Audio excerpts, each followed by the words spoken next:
Yes, thank you, Chair. And of course, everybody in Europe, in the cities, regions, etc., they are asking the questions: how much money we will get, and what are the purposes we can spend the money for?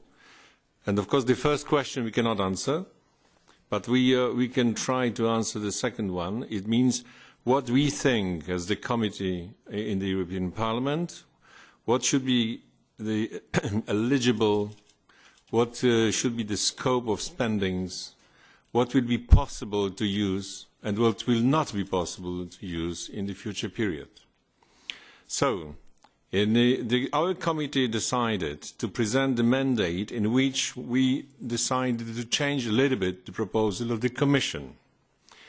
It means, firstly, the Commission proposed to give the possibility of spending, given the subventions mainly to the SMEs, in fact, in terms of the productive investments, etc. The committee decided to enlarge it to all types of enterprises, micro, small and medium, big, large enterprises, the social economy enterprises. So it created a lot of debate during last month. And I've got, as a rapporteur, a lot of letters from different types of enterprises. Anyway, we agreed among all the political groups that we should concentrate on the SMEs, but we cannot forbid to use European money for the larger enterprises.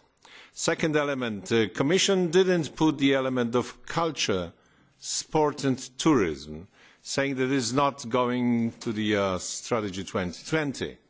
For us, the members of the REGI, culture and tourism, but also in a way sport, can be also the element of economy.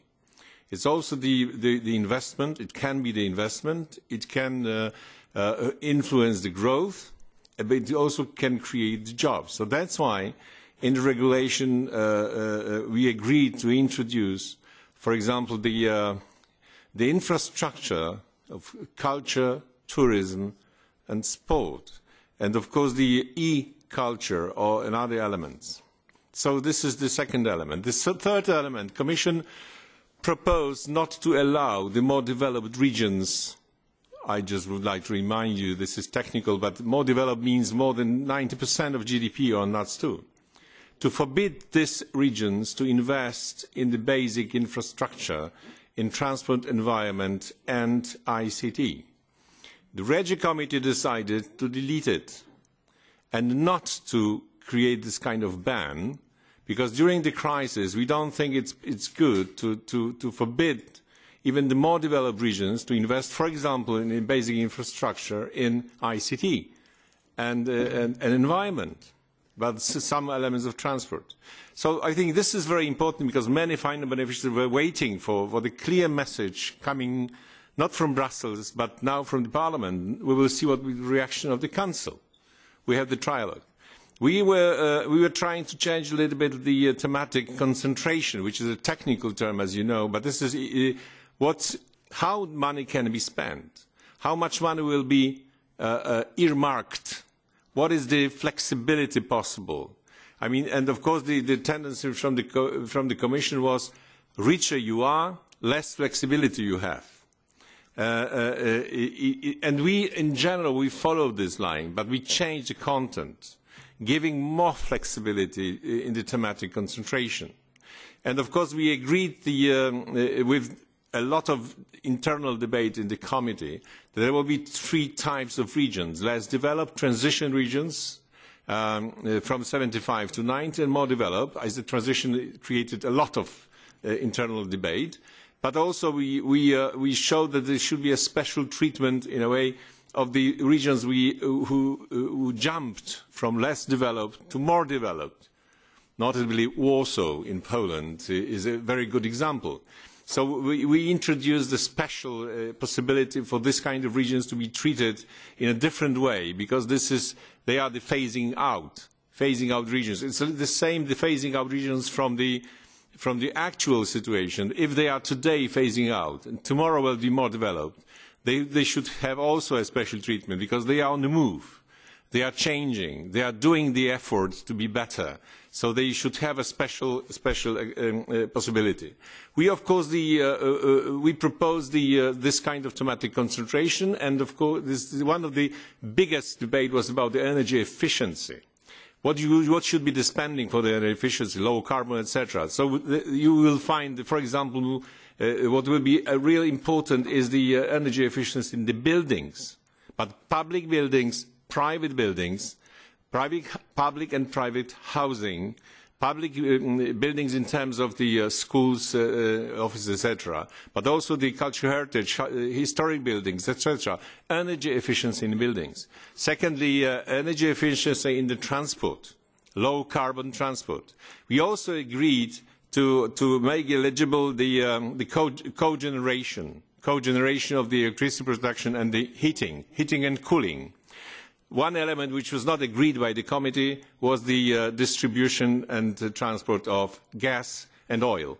Only the electricity, the distribution transport of electricity. We know that the Council, in their debate, they have also eligibility for gas, so we will see what will be the final result. Anyway, and the last element is the urban dimension, very strongly supported in the future perspective.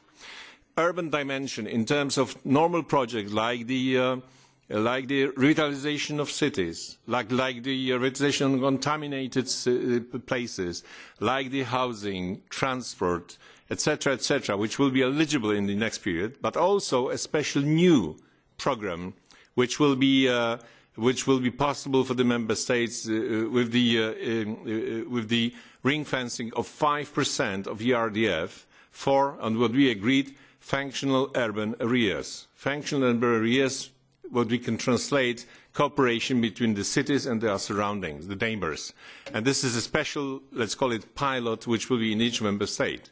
It will be also the 0.02% of ERDF will be kept by the Commission to make the new innovative projects in the cities. So it means a much bigger support for the urban dimension in the future perspective, which reflects the actual situation. Last element, some special treatment. This is not a good expression in English, but anyway, this is derogation, we can call it. There is some derogation from the general principles for the outermost regions, which are also in the regulation. Just to summarise, first, we were trying to change a little bit the scope of the actions. Secondly, we propose to make the system of thematic concentration more flexible, and of course give the member states and regions the possibility to decide what they really want to concentrate on. Nothing. I mean, we don't think that everything should be decided in Brussels. Brussels should give the principles, and the people on the field, they should decide what they really want. So I think this is the important information for all the local and regional authorities in Europe, and we hope that we will